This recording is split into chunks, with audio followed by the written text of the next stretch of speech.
Hello guys, good morning, good evening, good afternoon. Welcome to my diary. Ito lang naman ay ang aking papakita ko ang aking kaganapan ngayon. Ako ay maggagawa ng aking almusal. Maliit lang itong tinapay, so kakain ako ng dalawa. Ay, ano yun? Dalawang tinapay. Tingnan ko nga kung hindi matamis. Hindi masyado. Kaya, gagamit kasi ako ng honey. Konti.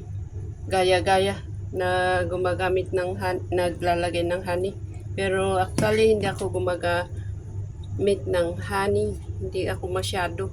Depende sa aking pagkain. Pero ngayon, try ko. Gagaya lang ako sa kaibigan ko na naglagay ng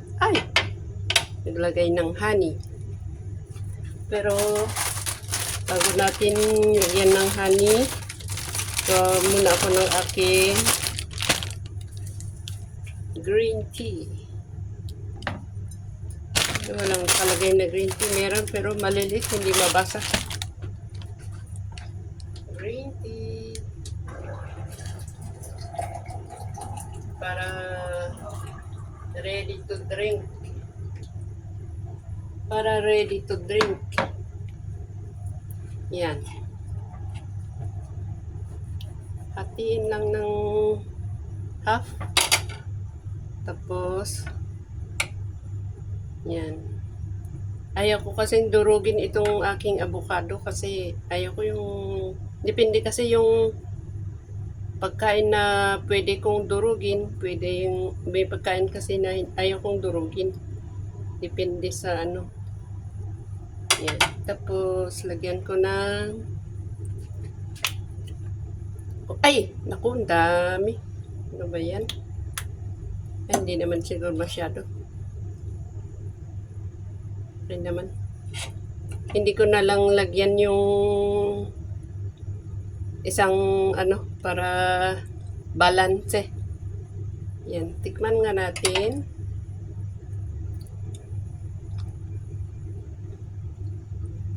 Okay naman.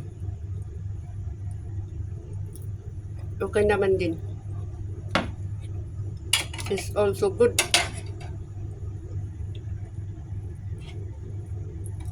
Itong tinapay ay, kahit anong tinapay kung sa Pilipinas, pwede pandesal. Pero ito, pangalan nito, walnuts, whole grain walnuts butter roll. Oh. Maraming salamat sa panonood. Next time ulit. Yan.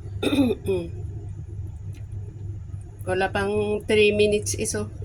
So, mamaya ko pa inumin. Pagkatapos ko na lang kainin ito, saka ko inumin. Kasi dapat after 30 minutes ata. Pero minsan tayo naman na mostly nakasanayan natin na kumakain, umiinom. Yan. Umiinom ng tea o kape.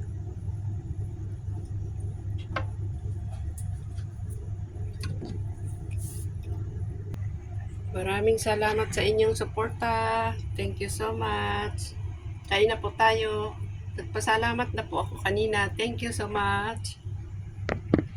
Yan.